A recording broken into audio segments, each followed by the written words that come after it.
calling the War Council of Gallifrey. Hello, Gallifrey High Command. Gallifrey. Gallifrey. Gallifrey? And where's that? Los Angeles. Underneath a burnt orange sky. But all the legends of Gallifrey made it sound so perfect. Well, perfect to look at, maybe. What happened? It's time. Just about ready to do it. Ready to do what? Pull to open. Pull to open. Yes, and what do you do? We're going to freeze Gallifrey in a single moment in time. Join us. We need you. Concentrate.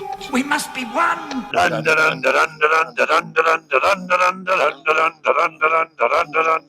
Hello, and welcome to a special edition of Pull to Open here live at Gallifrey One, the #1 Doctor Who convention in America, here in Los Angeles, California. I'm Pete Pachal. And I'm Chris Taylor. And yeah, Pete and I are Gallifrey One virgins. That's right. We are here in this mysterious land of orange sky and silver leaves. Gosh, you should see the sunsets out here. Chemicals on fire. It's amazing. But yes, we're here live in LA. We're sitting across from each other, which is very unusual. Oh. And we're having our first Galley One experience. Galley One, as the kids call it. Yeah, Galley. Galley. The Skashy Galley. That's what we're here for. Yeah, we're hanging with the celebs. We're buying lots of. Well, we're buying lots of things. We're spending lots of money on some very select things. We'll show some of those later.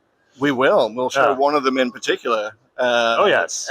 Which is very exciting. But normally this is the point of the podcast where we do a previously on Pull to Open. But let's say previously on Galley One. What have we experienced so far today? Well, a lot. Like I say, the celebs are out, folks. So we started the day off with a interview with. It wasn't our interview, but it was with Fraser Hines and Michael Troughton, and it was done by none other than Stephen Shapansky of Radio Free Skaro, friend of the pod. And that kicked things off with a Galley veteran. So Fraser Hines has been to something like 18, I believe, Yes. Gallifrey ones, he said. Yes. Impressive. Very. Michael Troughton, not as many. Son of Patrick Troughton, he's been in a few episodes. And also had some interesting times with Fraser Hines from way back in the day that neither of them remember. Fraser Hines kind of forgot about. Anyway, yes, one was in short trousers when they first met. It was which is fascinating detail. But yeah, you mentioned it was his 18th Galley One. Nobody's going to catch that record because this thing is shutting down. Right. Yeah. So there's only like 2 more, yeah, right? Yeah, I think so. So we're here at the end of all things. Yeah. But as they say, the moment is being prepared for. They say I don't understand how they know they're never going to like. And I guess maybe the whole thing's winding down, and maybe Gallifrey One as an organization is. But there's going to be Doctor Who conventions of some sort after that, I would think. But there's certainly huge attendance here, and huge interest levels still off the charts. Particularly in the other guests that we had since then. We had Freema Agyeman. She did great. She has not been here for a while, something like 10 or 12 years.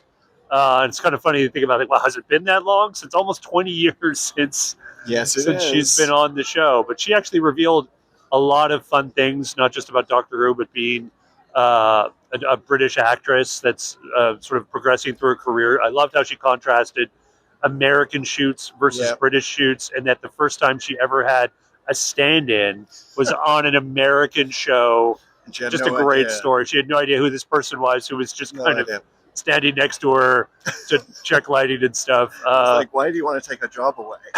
Professional stand-in people.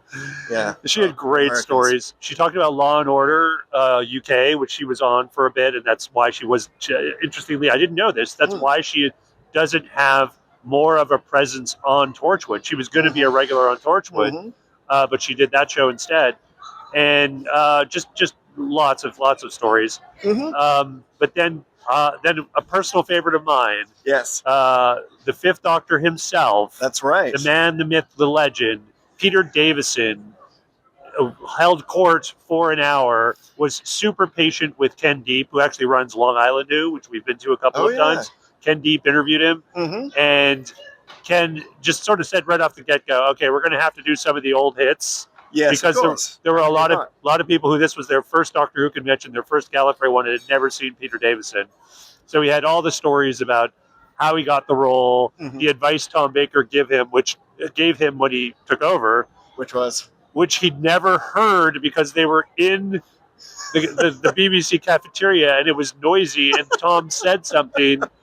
And it was just one of those social situations you couldn't just say, sorry, I didn't hear that. He just kind of nodded. And to this day, he has no idea what advice Tom Baker gave him. I want the adventures in space and time of that moment in the cafeteria where it's just like the most important thing. You must never, ever crash, tinkle. But yeah, I should mention we bi-generated at this point. Right. I went off to the TARDIS talks, a form of TED Talks that they have here.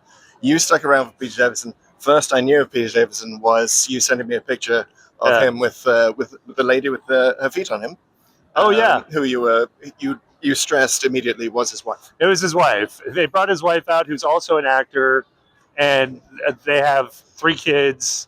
One of them is named Georgia, and I might have heard of her. And his 2 sons too. They're all actors. I apparently his daughter's married to an actor. Really? They should get that guy out here, whoever he is. It's a big acting family. It's a big dynasty. But I think it's wild that family, that they're all actors, and a good chunk of them are connected to Doctor Who in some way.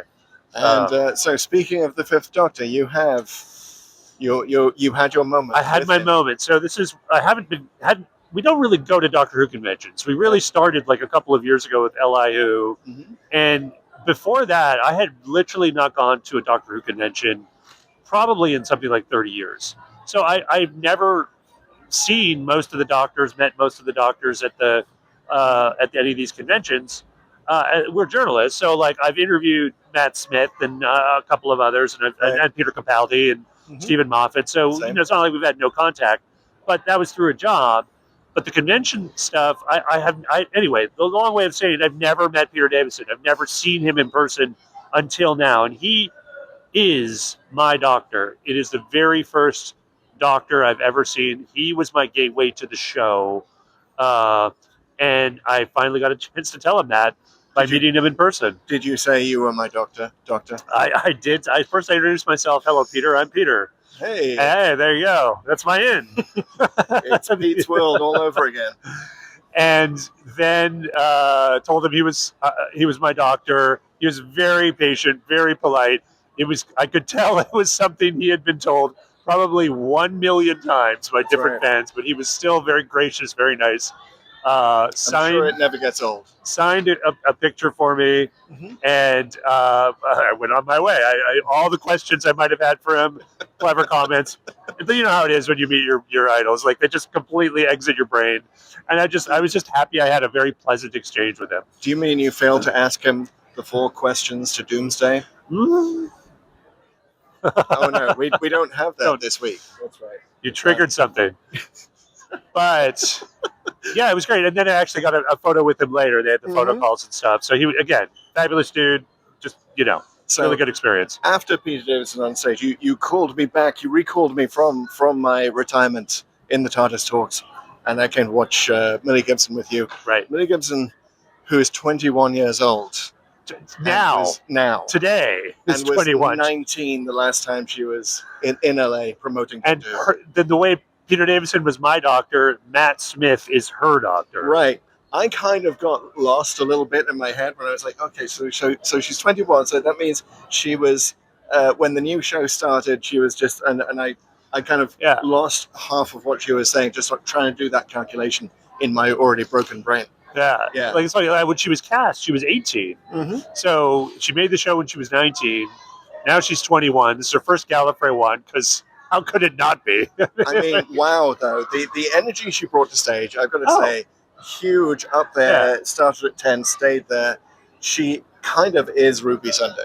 She's totally Ruby Sunday. It's amazing. Like, she just had so many great stories, so many stories about encountering the show for the first time and working with Russell Davis and Shooty, and just also having that responsibility. She went into that detail on this, the responsibility of kind of shouldering the show for a couple of episodes before Shooty Gatwa was fully available. He couldn't basically get on the production for like a month and a half, 2 months, something like that when they started. So she had to shoulder 73 yards. She had to shoulder the vast majority of Dot and Bubble, even though they were both kind of in a room somewhere. But this is kind of the way in which she is Ruby Sunday, right? She's kind of thrown into all these situations actually in real life on the show, where suddenly she's coming from Coronation Street. She knows soap opera. She doesn't know science fiction. And suddenly she's having to do, like, you know, battle, ballet, and learning how to waltz at the same time. Right. In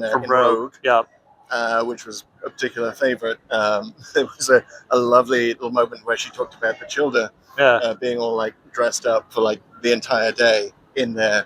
The actors playing the children, the cosplayers, all dressed up in their feathers for the whole day, just sitting around. Yeah. I got to say, I think she's let on a little more than maybe she meant to at the beginning of the interview, because she did talk about the feedback they were getting from Disney specifically. Oh, yeah. They talked about reshoots in Church on Ruby Road. Right. They talked about little reshoots there. Which but also involved shooting mostly. It was about the big scene. Right.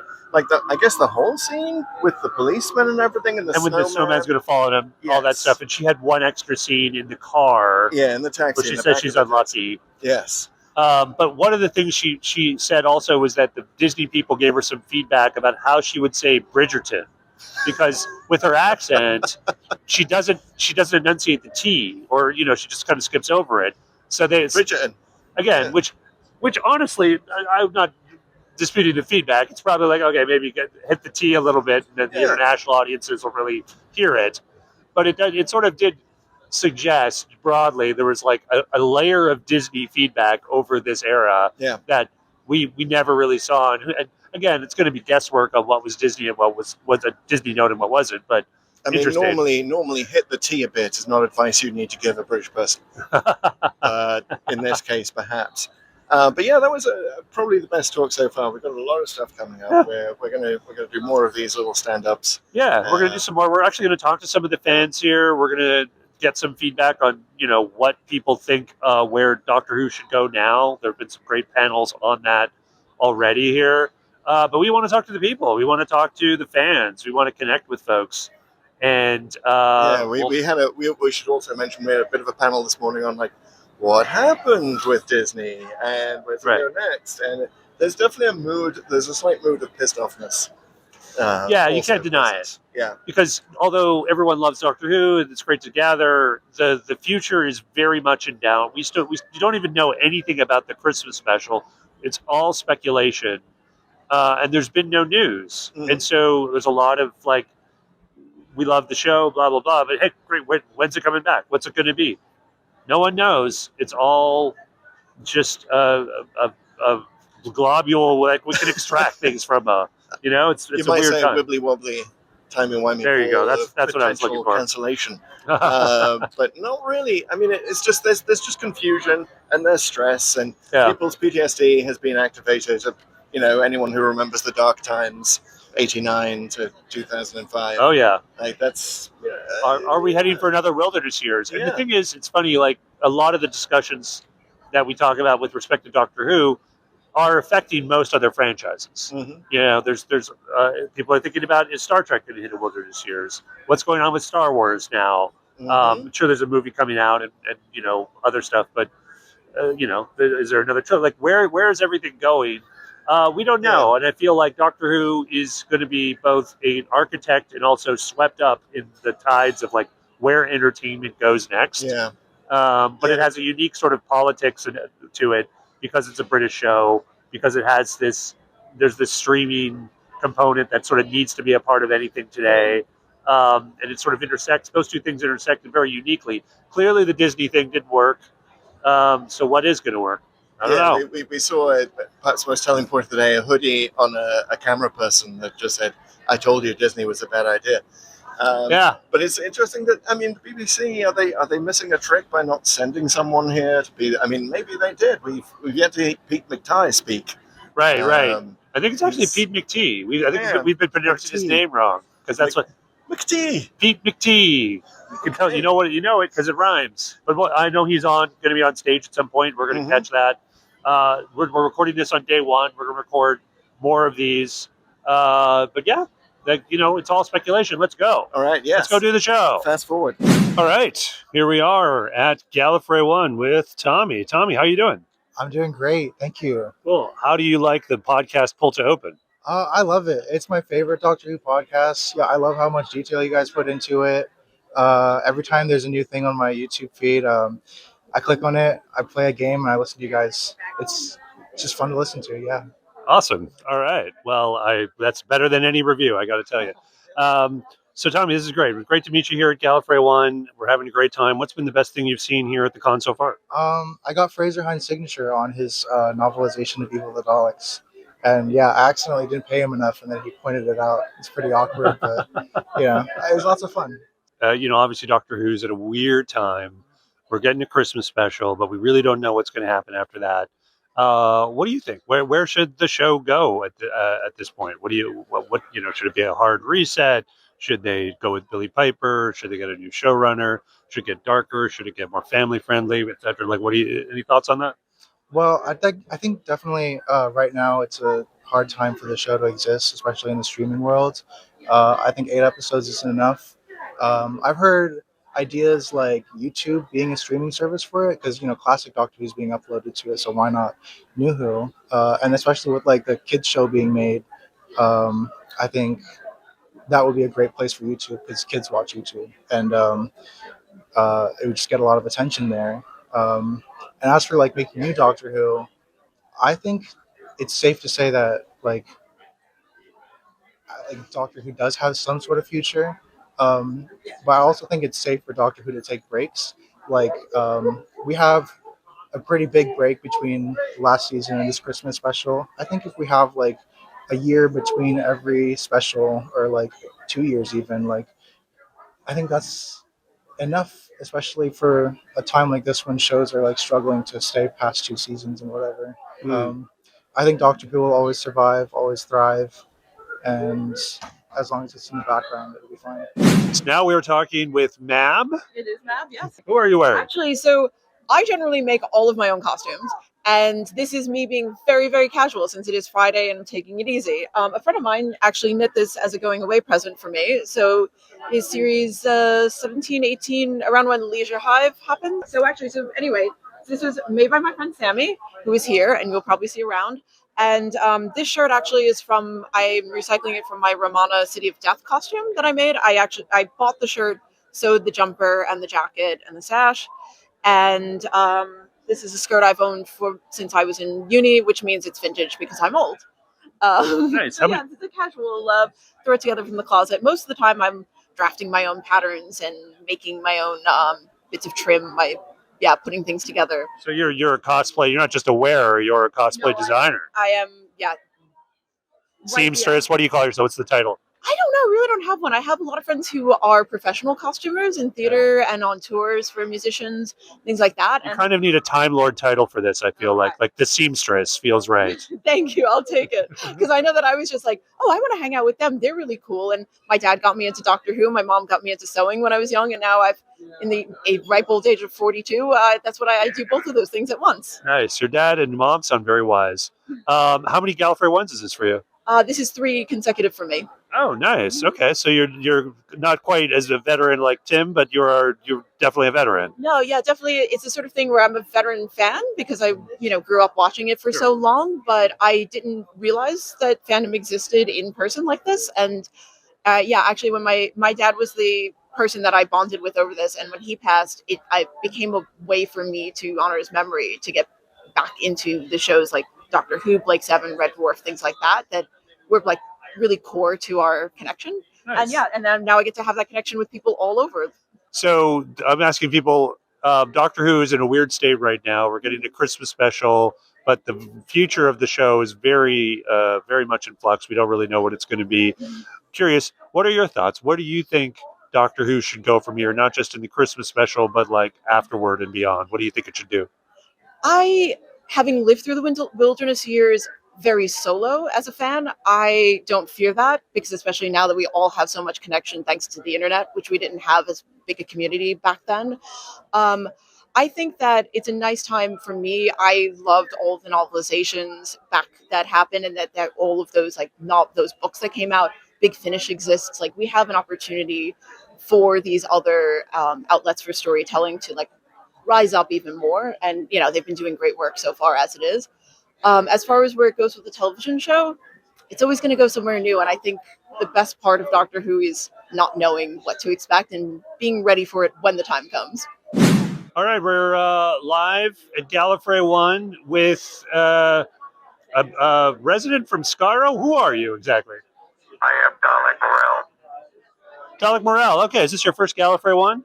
Negative. I have been here 15 times. Whoa, that's really impressive. That's quite a record. So you're a veteran of the show. What would you recommend a newbie to the show do? Do not antagonize the Dalek. Noted. Thank you. So what are you looking forward to most at this this Gallifrey One? Did you say looking?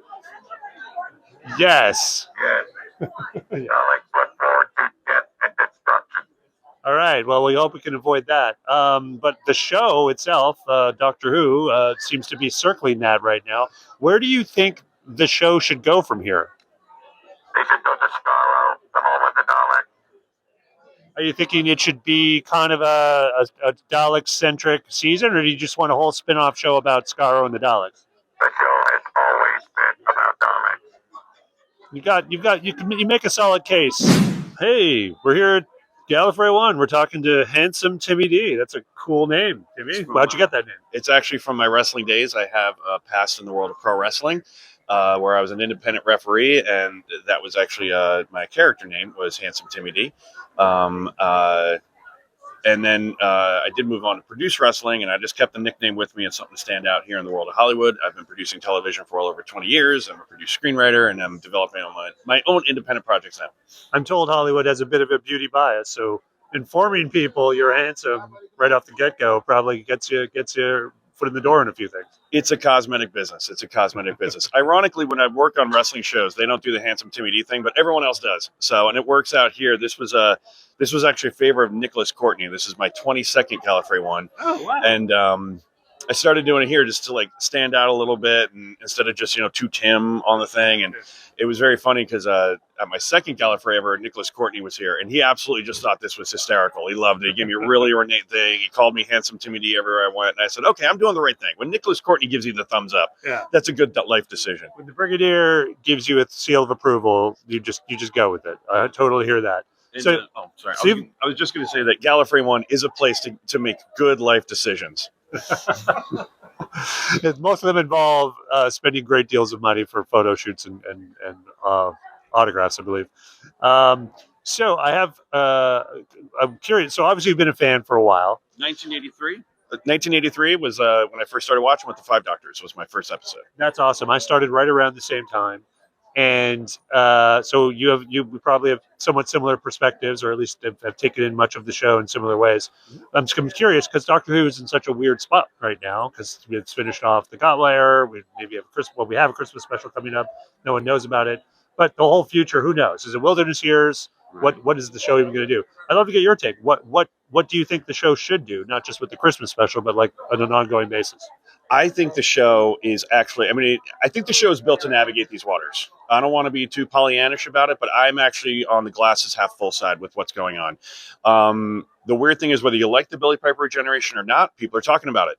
And that's very important in 2026. The landscape of the entertainment business is drastically different than the last time we entered the Wilderness Years. I think the Disney experiment was interesting, but, Disney is also a very, very tricky streamer.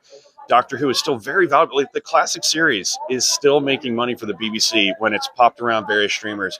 I think YouTube would be the perfect home for it. We'll see where it ends up. But the fact is you don't have the problems of the Michael Grade anymore. No offense to Michael Grade, but he obviously was not as supportive of the show. The BBC still is. So the BBC is still behind it. You still have some heavy hitters that are behind the show.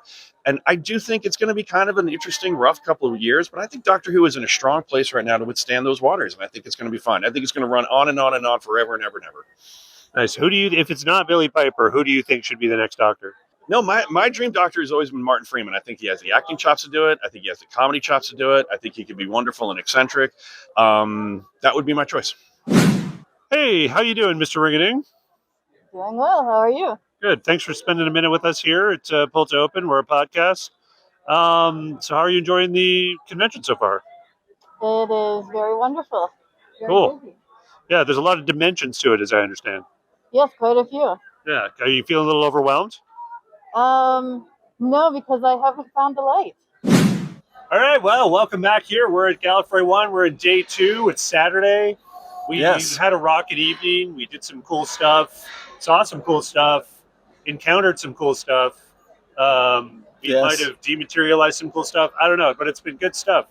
Chris, what have we been doing? We've been witnessing some good dancing and karaoke. That was last night. Wow, I missed that part. Yeah, that was a little too late for me. I'm on Eastern time. We did a Eastern side of the galaxy. A very nice thing that was a bit censor rights for you. If you know the podcast, you know that Pete falls asleep during the censor rights. We watched a movie about a trailer, a literal trailer of Doctor Who stuff that was going through the US in 1986. Yeah, it was a documentary, so pay patient with it. Not a lot of action in this one, but it was good. It was actually at a time when Doctor Who was taking off to some extent in the States, and they did a lot of commentary around things I was very familiar with, because that's when I got familiar with Doctor Who through its continual broadcast on PBS. I found it through the Spokane, Washington affiliate that was running them throughout the 80s. And they mentioned things like the movie versions or the omnibus versions. That's what I saw initially for a lot of the stuff in Doctor Who. A lot of the a lot of those photos that I associate with the era, like particularly the Sixth Doctor standing in Bessie. And there's a lot of publicity photos of him with Janet Fielding and Nicola Bryant, were from that tour. They were touring all these props all across the U.S., which... really were you aware of that at the time? You were not really. I think it might have been written up in Doctor Who magazine, but really, who reads the whole magazine? I don't know, but it was interesting. It was a very interesting documentary. Sophie Aldred narrated it. Right, clearly made recently, because narrated it in a classic science fiction museum in my part of England where I was growing up. That is like an hour's drive away, and I'm about to text my family at some point and say, "You're all fired." Again, for not telling me this thing existed on my previous trips. Yeah, so, I mean, I don't know how much Sophie Aldred. marketing of that. The tour itself was marketing. I don't know how much marketing of the tour was done. I'm sure they must have advertised and people came out. But it was an interesting thing that happened. The sad ending to it, there were 2 sad endings. Yeah. One is that it never made any money, so they couldn't keep it going. And shortly after that, Doctor Who was canceled anyway. And then the trailer itself... what just ended up somewhere like in rural New York, and it surfaced in a news story maybe 5-6 years ago, maybe further back than that even. Right. And nobody bothered to pick up on it or restore it. I think it was it was sold to someone who didn't give a damn about Doctor Who, and it was just kind of like thrown away or something. Yeah, I mean, which is I understandable. Really? Well, it's too bad that nobody kind of picked up the ball to maybe prevent that from happening or like reach out to them. Again, it's no one's responsibility. Who has that kind of room? Right. It would have to need some benefit. Like, I get why it happened, but it is along the lines of when Doctor Who missing episodes were all junked. I understand why it happened. It shouldn't have happened. Right. This is not of that scale, obviously, but it's sort of a similar feeling. Well, what we really need, BBC, if you're listening, is a spin-off about the new trailer, the new version of this trailer, restored in 2005, that had been in a time war between the two. Oh, wow. There you go. Between the 2 trailer eras. Anyway, we're spending way too long on this trailer. Then we went to the sketch show here. Yeah, called The Idiot's Lantern. We're newbies, if you remember to this. So this is our first Idiot's Lantern. Yeah, no. What did you think? I thought it was super fun. I think they had the correct attitude of it being mostly kind of an improv show, although a lot of the stuff was really scripted. But, they were going off script a lot and making a lot of clever references to, like, the state of Doctor Who now, too. I love the bit where they had all the individual streamers, like Amazon, Netflix, Apple TV, all coming up and doing their over-the-top pitches of why Doctor Who they'd be a good home for Doctor Who, and, of course, they're all terrible. So it is. I did love that bit. Yeah, I mean, obviously it was exaggerated, but there is a very kind of reality tinge to that of like, there's no good solution here. It's just the state of entertainment, and Doctor Who is there are some issues. We talked about them last time, but I thought that was very clever. Right. And they riffed on Lux, which how could you not, in the wake of that story, get even more meta about Doctor Who fandom, which they did. And also we're kind of charmingly amateur in a lot of parts. I got to say that. And then to fast forward to today, we actually just came away from a live commentary from Pete McTighe on Lucky Day, the episode Lucky Day from season 2, which he wrote. And it was our lucky day because Millie Gibson came in for like a third. Yeah, for like 15 minutes. Yeah, she just stopped in. That's Millie Gibson. Between autograph sessions. She just pops in for a cup of tea. She keeps it real. Oh, she's keeping it so real. She's been delightful. I mean, it's her first Gallifrey One. I don't know if she's done many conventions, but I think this is her first one in the States at the very least. But, I mean, she's just kind of here and kind of hanging out and having a great time. And like giving as much of, as if not more, than you would ever expect from her perspective. So, awesome. She dropped in for a cup of muck tea, which is our new nickname for Pete McTighe. As his name was announced in front of us, we've had some debate over how to call it. We may need to pronounce this name a lot more. I think we got to get an interview with him. We've got to. We've set the bar now, and maybe we're setting it too much for this. So I might tape over a spoiler if we don't. But I am looking forward to hearing him talk about The War Between, which is getting its screening tonight. A lot of American fans will be watching this for the first time. Yeah. Including me, perhaps. Perhaps. But we'll see. Schedules get a little in flux, shall we say, here it's in flux. At Gallifrey One. Yes. Yeah, it's been a good time. We've talked to a lot of fans. We're going to talk to some more today.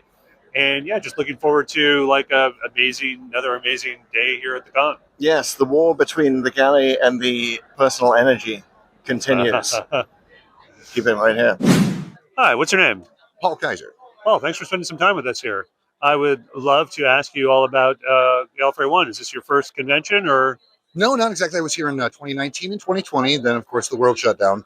And since then, it's just been a matter of logistics and money. It looks like you a bit of a veteran, come to think of it. A little bit. Yeah. Where'd you get the Fifth Doctor shirt? I love those ones where you get the color accuracy with the green and the red on the inside. All of this is thrift store finds, all modified heavily. This actually is only half one and still has some stitching I haven't taken out. But nice. I modified this with some ribbons. All of this cost maybe about $50 total. So. Nice. Wow. Well done. Thank you. But you got to be a Davison fan, am I right? A bit. I got to admit, my dad worked at PBS back in the 80s, so 4 was kind of where I started watching Who and didn't really get back into it until the revamp in the reboot in 2020. So you're doing the Davison cosplay to honor his presence here, but not so much that he's your favorite Doctor. Well, yeah, that. And this I don't know, this is the one that I'm most proud of. I have a 9, a 10, and a 12, but this is the one that I like the best. It's comfortable, and I'm kind of proud of it. So nice. Well, it looks great. Thank you. What are you hoping for in this year's Christmas special? I'm hoping that they will resolve something about the Billy Piper thing. I'm so confused, and I'm so confused. I just want something to resolve, and I want them to fix the Mavity issue. That's been bugging me. We're back at Gallifrey One with Keir Hansen. Keir Hansen, nice to meet you, good sir. And is this your first Galley One? No, I've been doing Gallifrey for a dozen years. How does this compare? It's something different every year. The dynamic is always different because of the talent, but also because of the crowds and seeing, for instance, the next generations coming along. That whether it's family introductions or friend introductions to the franchise, it's always something valuable, and you gain something new out of it every time. So never call it the same con twice. So what do you think is going to be the highlight of this con? Either something you've seen already or something you're really looking forward to? I'm always appreciative of the cosplay work that's done and seeing the one-upmanship that keeps happening from year to year. So as much as the talent draw is being able to see Joe Martin and Millie Gibson just hanging and spending time with everyone, the fan work has got to be the standout. So the costume ball tonight would be fantastic. Absolutely, Masquerade Ball is one of the peaks. Awesome. Well, talking about the show itself, we're asking people where should it go next. What would you do if you had the power of showrunner? Would you make Billy the Doctor, or would you make someone else the Doctor? I think at this point, one of the best things that could happen is to be a little controversial, is to hand over the primary control to Bad Wolf Productions and let Julie and Judy run it the way that they've done so successfully in the past. And not to underappreciate what Russell does, but they've got so many ideas and so many opportunities, and they are so whip crack creative. I'd love to see them at the helm, and not just sharing the seat, but driving. I volunteer for the upgrade program. What is your name? CJ. Hey, CJ, nice to meet you. I appreciate you making a couple minutes here for Pull to Open. What is the best thing, aside from yourself, that you have seen here at Gallifrey One so far? The best thing has been all of the doctors who have been deleted. And how much deleting was done by you? Sadly, I have done 0 deletions. Everybody wants a picture. Well, the night is young. The night is young. What's your thoughts on Ashad? Is he the guy? Should he be leading y'all and taking you into another dimension and a great future for the Cybermen, or is he just a poser? I have no opinion at all on this subject. Okay, understood. Cybus Cybermen or Mondasian Cybermen? What? Wow. You heard it here first, folks. First self-loathing Cyberman I've encountered. What is your name? My name is Chelsea. Hi, Chelsea. Thanks for spending a minute with us. So we're asking people about Doctor Who and the state of it, and since it's kind of a big question mark on where it's going next. Where do you think it should go next? Are you asking me about the Doctor, or are we talking about the... Whatever you like. Whatever you like. I'm excited to see where it goes, but I am hoping they keep it going. I definitely would be sad if we went into a new hiatus, although I can understand if they do. But what do you think they should do creatively? Do you have any thoughts on that? We've already done the War Between Land and Sea, but I would really love to see something more on the villains. So I would love to see maybe an expansion on the Master or on the Ronnie. We get to see them so little that I would love to see more of them. Nice. So sort of are you thinking a spin-off show, or are you thinking they're just sort of a little more central to an arc of the show? What do you think? I mean, I would love a spin-off show on Sacha Dhawan's Master. I think he was wonderful and played the character really, really well, and I would love to see more of him. All right, we're back here at Galley One with Dr. Silas Conundrum. Yes, Dr. Silas Conundrum. Welcome, sir. Are you from our world, our time, our... According to everyone else I know, I'm not. Excellent. And with him is Rebecca. Hi, I'm Rebecca, and we are partners in life. We've been married for over 20 years, and we did a presentation yesterday here at the con. And yes. So tell us about the presentation. Do the TLDR. We normally have a segment on the show called TLDW. Didn't watch too long Doctor Who. In which we try to summarize the story in 2 minutes, but we're going to give you as much time as you want. Tell us about the talk. Give us the TL didn't attend. So our talk was called The Hearts Keep the Score, and understanding trauma in the Doctor Who universe, and in particular talking about trauma from Doctor Who's perspective. Right. And so my perspective is as somebody who's studied that a lot and worked with college students over a long career with that. And then Richard's or Dr. Silas Conundrum. Wow. is the his stage name is Richard. Yeah, You just exactly. I just outed you. So we talked about trauma, but it was super engaging, really fun. So when I think trauma in Doctor Who, I think regeneration, first of all. Let's talk about that. And then second of all, Time War, and genocide, entire people dying, different kind of trauma. So is that a fair two summaries of like the two big traumas of the Doctor? Well, actually, the regenerations are not the traumas. They're the so-called reset that should erase trauma, but does not, because we saw how it follows the Time War, for example, through many regenerations. And so what we did is highlight the major trauma of each Doctor, starting from the first. Okay, let's do that. Can we trade off, Doctor? One of you does one of you does two. Should we do that? No. Richard can talk about the traumas of the Doctors. I don't know if you know them all off the top of your head, but... Well, let me give this context. My wife and I, she is a real, true professional. She's 25 years in student life. Anything that happens to a college student that's either fun all the way down to death, she has managed in one way or another. Good Lord. Yeah, she is amazing. In fact, usually she is the most resourceful, the most smart and the most beautiful woman in any given room we go into, as you can tell. Huzzah. Yes. And what our take was is I bring the Doctor Who knowledge going back, 40 years. And how did that happen? And then she brings 25 years of all of her expertise. I see. It's a real doctor-companion relationship you have going on here. I understand. All right. So, Doctor, sir, would you take us through the major traumas of each Doctor in 2 minutes? All 15? All 15. Give it 2 words for each. Yeah. 2 words. Wow. All right. And please include the War Doctor, sir. Oh my goodness. So I don't know if I could do it in that little time, but let's see. So the first Doctor was losing Susan. That was his primary anchor back to Gallifrey and to his previous life. Second Doctor, he underwent a forced regeneration and a forced new identity. And that created a complete disconnect. Plus, he was trapped on Earth for as long as the Time Lords chose to put him there. Mm-hmm. Third Doctor, my God, what was the third? Oh, I'm sorry. I can't remember the third Doctor because I'm nervous. I mean, does Pertwee have any major trauma? He's just Pertwee. You don't have to take them in order. In a sense, he and Tom Baker both lost Sarah Jane. Which was pretty. I mean, he did Pertwee's trauma. There was the whole radiation thing, like from Planet of the Spiders. Like he was very like, don't even cry, Sarah Jane. Not a tear. I mean, that sounds like a guy who's a bit too buttoned up. Well, it's also losing Jo Grant, now that I remember that from the program. And major trauma. She's one of my very favorite, especially when she posed with Daleks. I really like that a lot.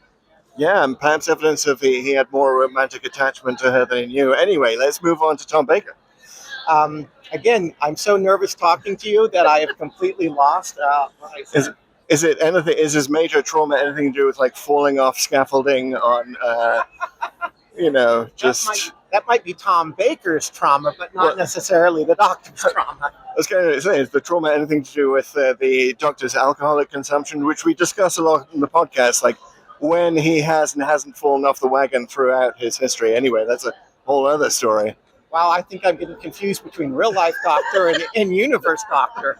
I know. There's so much crossover here. So the Doctor's personality obviously shifts between regenerations, right? And how people deal with trauma sort of depends a lot on their personality. I think, you could contrast to just to stick with New Who, you have Capaldi, and probably on the other side of that spectrum, you have Gatwa, right? In terms of being emotive and what they show. And when we're talking about trauma, I couldn't help but be reminded by that scene. I think it was in the Pyramid at the End of the World, where he's like, they're all seeing what's going to happen to the Earth, and everyone sort of recoils because they haven't seen that level of death and destruction before. And Capaldi's just like, oh, whatever. So I know that was done for the story's sake, but is that kind of an indicative of like what this guy's carrying with him and like how he deals with it? And that seems to be much different from, say, 2 Doctors later with Gatwa. Yeah, so I think what's really one of the things that we talked about in our program a lot, and the audience really engaged with us on, is that one of the things that we know in terms of like different effects of trauma and how people deal with trauma. They have all these different adaptive processes, but one that we see often is some kind of dissociation or emotional numbing or literal avoidance of attachment, people ghosting one another, people disappearing, and that's a theme that happens over and over with the Doctor is he leaves. The ghosting in particular, right? Yeah, like just leaving, right? And it's on one hand, sometimes it's meant to protect somebody. On the other hand, it's just his coping strategy, perhaps. Can I ask you about a very specific instance? Because this came up in the podcast when we talked about time flight. And so, do you know what I'm talking about? Where he leaves Tegan at Heathrow Airport? She does not. Don't know classic. Okay, never mind that.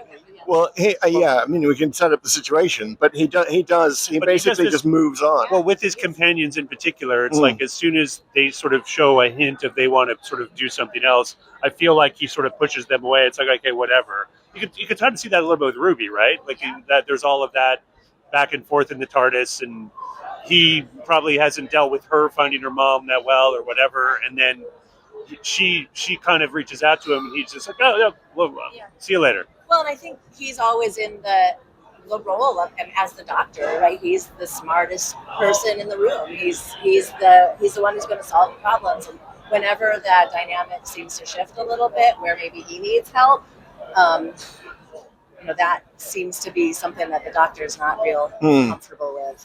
So Being the person who receives help as opposed to the person who solves all the universe's problems. And since you mentioned the Peter Davison era, the bus was the TARDIS was like a freaking bus in that generation, carrying a bunch of people. It was a taxi service. Yes, very much so. Before Uber even happened, Tuber. But the thing I'm getting to is that losing Adric was the height of his trauma and not being able to forgive himself for that. And that continued for quite some time. And so how do you cope with the fact that the people who with you will die in many cases just because they're with you, or you put them in a place where maybe they have to die?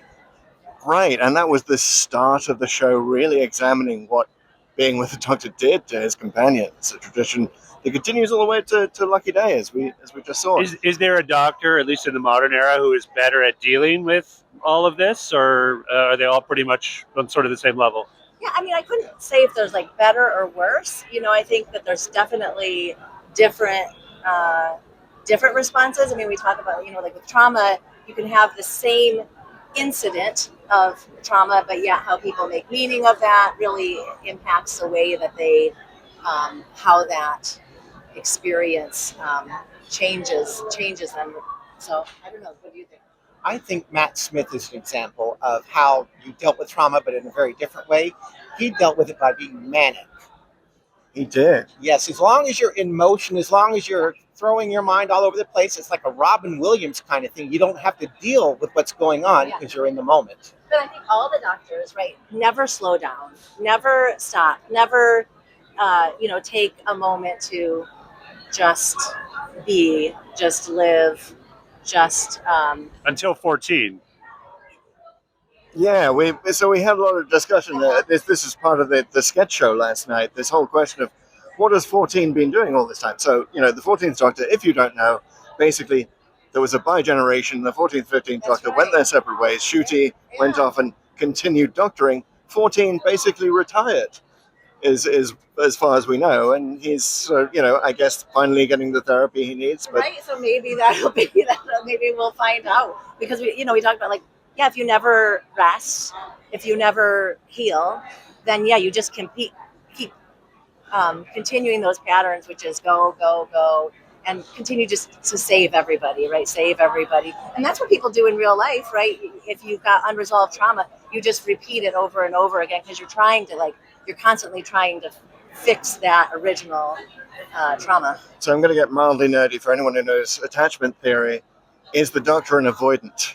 So he keeps running away and also feeling abandoned and pushing people away before he gets abandoned. And I'd say he's classic avoidant attachment. Yeah. All right. Well, Dr. Conundrum, Rebecca, this has been delightful. Thank you so much for diving deep on the subject of trauma and Doctor Who with us. We're talking with the Sonic Screwdriver Brigade. Do you guys have a name? What is it? The Sonic Galley Girls. The Sonic Galley Girls are here on Pull to Open, the podcast. We're honored. So, guys, is there a superior Sonic among you? I mean, clearly it's her. So this is 14. Yeah. You're the 14 Sonic. Short-lived, but very, very memorable. I think so. Yeah. Why did you take to it? So we've been doing this for 8 years. 11 and 12 started it. So 14 was just a glimmer in Russell Davies' eye.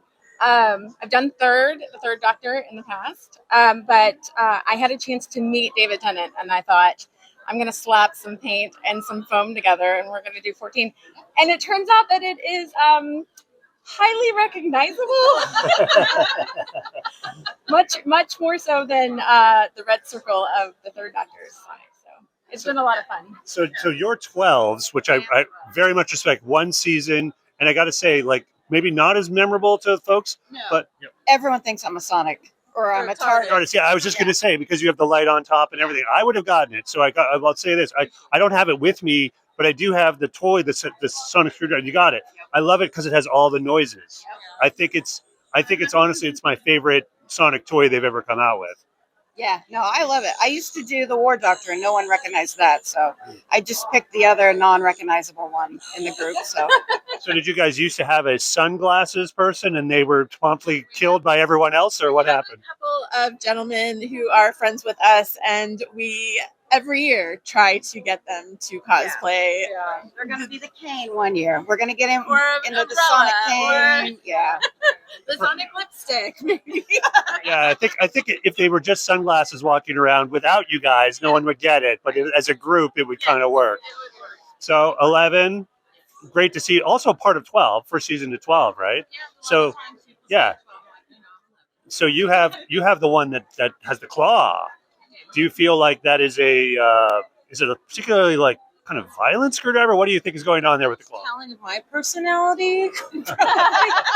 No, I really liked Matt Smith's Doctor because, well, I knew Doctor Who existed. I didn't start to watch the series until he was live.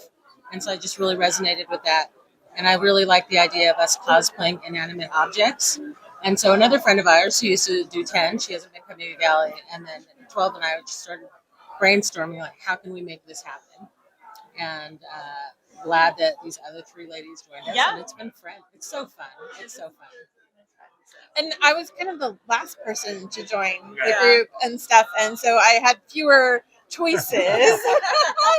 But I fell in love with Rivers Sonic, which also not real recognizable, but except with the accessories. So, yeah.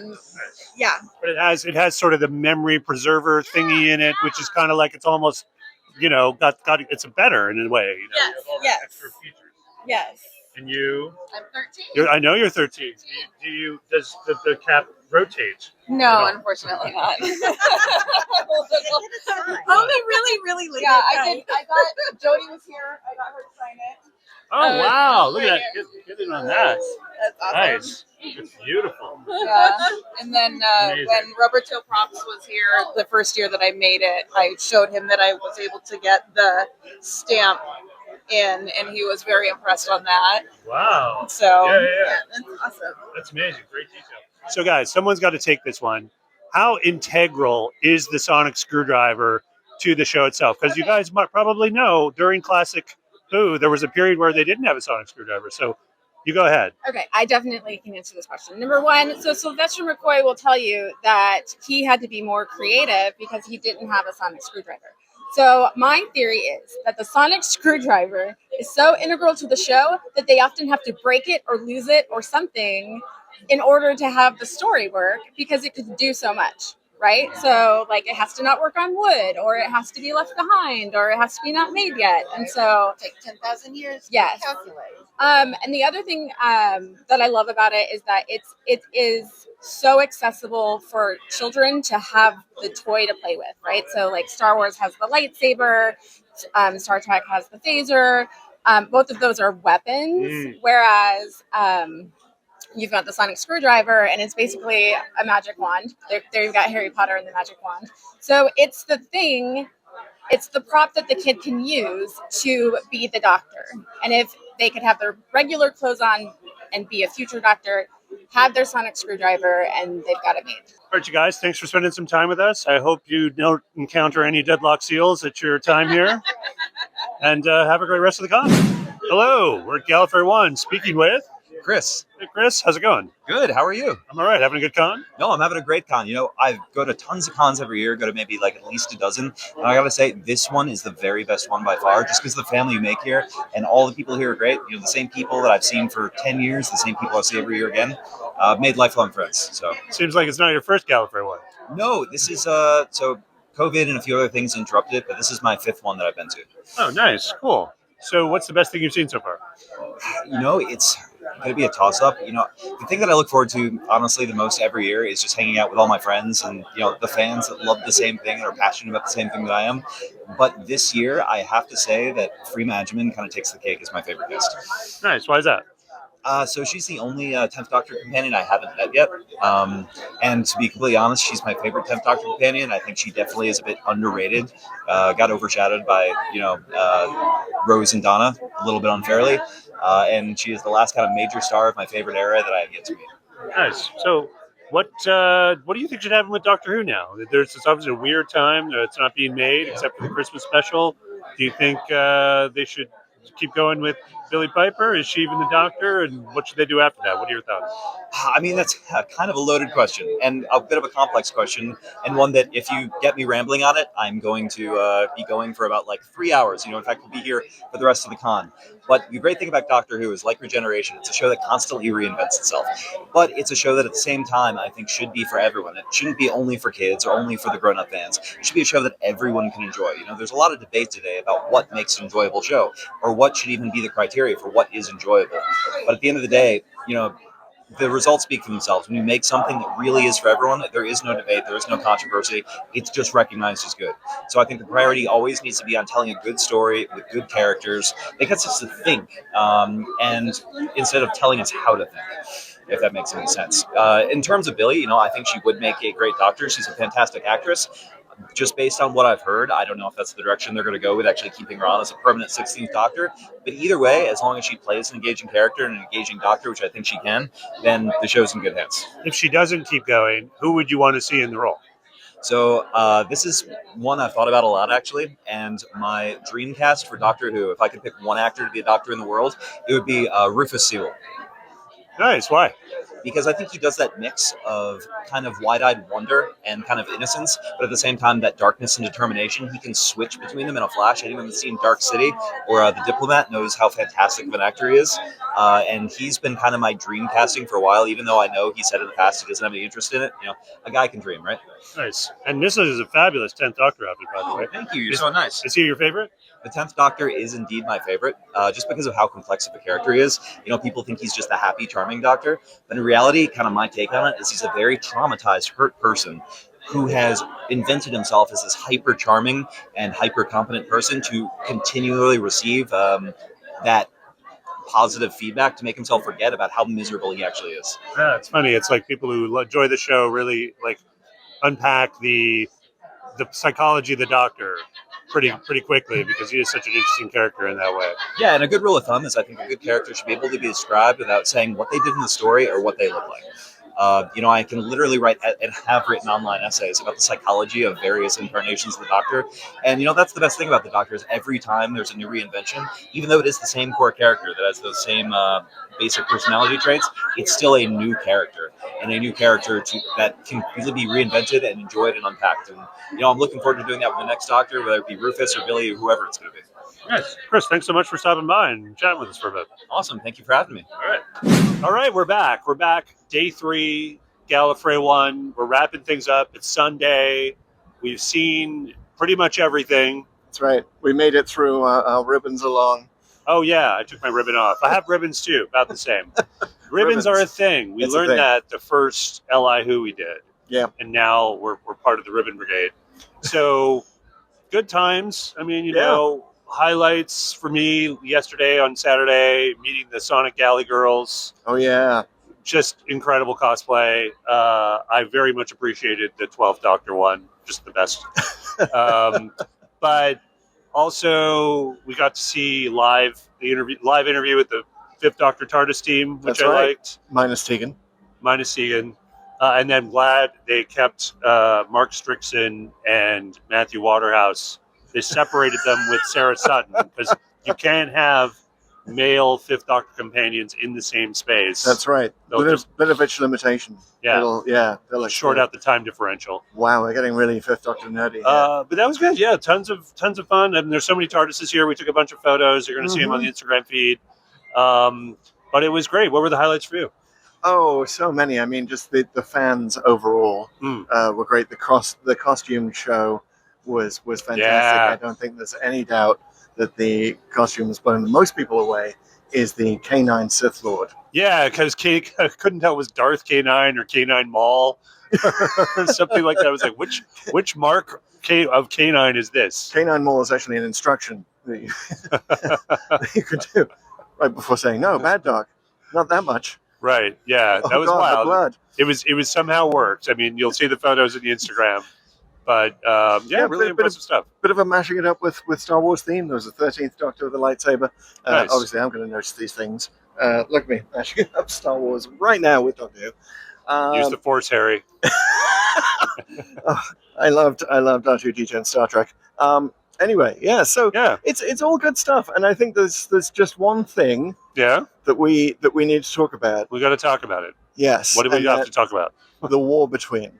The War Between. The correct. War Between. This has been a bifurcated convention, not quite a war between two separate groups of fans, but a convention where, because of two large corporations, one that doesn't really seem to care about Doctor Who anymore, we are a bifurcated convention. We are split down the middle between those of us who've seen The War Between Land and Sea, represented by me, those who haven't, represented by Pete. Although I'm edging my way towards your side, because they did have a screening, a low-key screening. Very and I know low-key. the word low-key is way overused these days. This was a low-key screening. Yeah. This was basically put into the video room, which is one of the smallest little ballroom things, and they're just running Doctor Who all weekend, seemingly sort of random episodes. But they had a screening of the entirety of The War Between, but they didn't promote it at all. It was not in the main hall, as you might think. There would be some tremendous interest in actually seeing this thing, which has not landed anywhere but the UK so far. There were probably legal and licensing reasons they did it that way, but it is one of those things where it was like, oh, okay, interesting. So you could it was basically the syllabus if you wanted, because there was a talk about The War Between with Pete McTighe. And, yes. The guy who played, what's his name? Alexander Devriant. Yes. Alexander Devriant. So anyway, that you kind of needed to do that before you went to that talk, but not many people have seen it. And so, like, I saw the first two episodes in that screening. I couldn't take it because there were just so many people, like, in there. It was so hot in that room. It was standing room only. I have a new appreciation for why they crank the air conditioning in movie theaters, frankly, because it was so popular, because it was, so many people hadn't seen it. Yeah, in a sensible Whoniverse, in an alternate history version of this convention, it would have been on in Program A in the main hall. Everyone would be there watching it. You'd have the fantastic experience of watching it with all of your Doctor Who family. Instead, it was in this cramped room where it's like, who knows how they officially got it. Clearly not officially. Right. There's no official promotion of it. They're squeezing us into this warm room for this new product that is like, and it's really a tale of two countries, because in the US, fans are like, oh, we're a bit wary of it. Like, we don't know if it's like bad, if it's been badly received, if it's sort of, it's at the end of the Disney deal has left a bad taste in everyone's mouth. I think that's clear enough. And this is this is the last gasp of it, right? Well, what we just discovered in the panel, which I was just in with Pete McTighe and Alexander D, I'm just going to call him that, was that the BBC loved it. That it was the top new drama on the BBC in 2025. Like, it got that coveted Christmas slot, New Year's slot. Like, it really was in many ways like the return of Who. And the Blu-ray is coming up. The Blu-ray is launching in the UK, and in a beautiful steel book. Pete McTighe was advising we use VPNs. Wow. And region-free Blu-ray players. Like, that's how bad this has got. Okay. He did say everything that he knows suggests that it's coming soon on Disney. Mm-hmm. But here we are in this ridiculous situation where the guy who ran the whole show is telling you to go and get a Blu-ray, a region-free Blu-ray player, or use a VPN to watch it, because you can't watch it in the US yet. Yeah.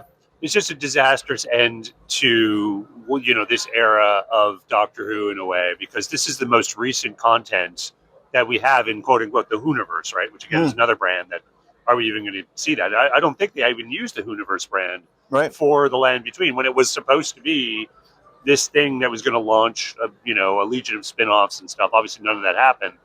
But it's just such a inglorious end to what's happening. Now, again, we're still in this limbo. I mean, soon, what could that mean? And, considering how little care is being taken on the Disney side. I don't know why they just throw it out. Like, why not just drop it? Exactly. Just wash your hands of the whole thing. It's clear you don't care about Doctor Who. There's no official Disney presence here. If you don't count the giant Mickey Mouse that was used on stage as part of the sketches. Like, Disney, get your asses down here. You have lost so much cred at this convention. I mean, and I want to say Doctor Who fans are positive. Yeah. Overall, they are so positive. And that's why I was actually surprised with the amount of, I wouldn't say vitriol, but like, people are mad, and rightly so. The fact that we've been split down the middle, the fact that, the tentpole Doctor Who thing that should be happening in the US this year had to be squeezed into a tight, airless room for you to even watch it, and then squeezed in. Again, Pete McTighe, like, that should have been Program A. That should have been the big hall. But again, we were squeezed into one of the smaller rooms. And again, standing room only. Like, there's interest here. So Disney, what are you doing? Yeah, it's funny. Like, there's the old saying, "The devil's in the details." I think in this case, like, the devil was in the bargain, which was to say, this was obviously, the Disney bargain, which sort of, there was a lot of positivity and support around it when it was announced. Even though there was wariness, it's not like it was all like, we'll see how this goes. But all the wariness has proved true. I mean, obviously, a big reason of why Shooty Gotwell left the show, allegedly, had to do with the scheduling, the decision, or at least the lack of a public decision around the show. And now we have this thing that is just sort of this orphan that could have been a launch of something really great, like in sort of a greater reach of the show with these spin-offs and stuff. And it's all just kind of like less than the sum of its parts, it feels like. Yes. With this, again, this devil's bargain that was made with this streamer. And I get, how TV is made now, and, partnering with the streamer for global distribution is just kind of a thing you need to do. But, there's a lot of consensus, I feel like, coming out of this particular convention, that the most common thing I hear about, we've been asking people all weekend, like, where do you think the show should go? People want to go, like, let's just go back to shooting it in closets, and let's just we don't need money. We just want good stories with a good doctor, and we want a solid commitment from whoever's making it for the next few years. And I think I completely echo that. I totally hear you. That's same. And I think the rallying cry, I mean, Peter Capaldi said it recently, of like how even in his era, like, it was less expensive. You could shoot more episodes. Like, and talking about War Between, I mean, you've seen how, lavishly produced those first two episodes were. Kind of continues that way throughout. It's real, like, it's movie budget. And I don't think Doctor Who needs a movie budget. In fact, I think it suffers from it. I think we have a number of examples of that now. If you make the devil's bargain with a large US company, this has now happened twice in Doctor Who's history. So I think, the BBC deserves some of the flack for this. And part of it is you're thinking about Doctor Who the wrong way. Like, you do not need to make it all the way cinematic. Like, the scripts don't necessarily live up to that, but they're great TV, and you can produce more of them. And we talked about this before, about the Shooty era. Like, the problem is not necessarily what they did. It's that was it. Yeah. It's that, we could do like 20 episodes a season. Yeah. And then you could do some very experimental stuff, very out there, and still have, like, the old school style stuff for the old school fans. And you can make it different every week. So, yeah, BBC, we just watched this movie at the convention, right, about how the BBC was treating America in 1986, and that the money they were leaving on the table. I mean, how many people at this convention do you think would get iPlayer if you could do that? Right, absolutely. So, if you could pay for it. Yeah, I'm just sounding a little down right now, and obviously it's because of, like, that feeling we have in the background. But the fans here are incredible.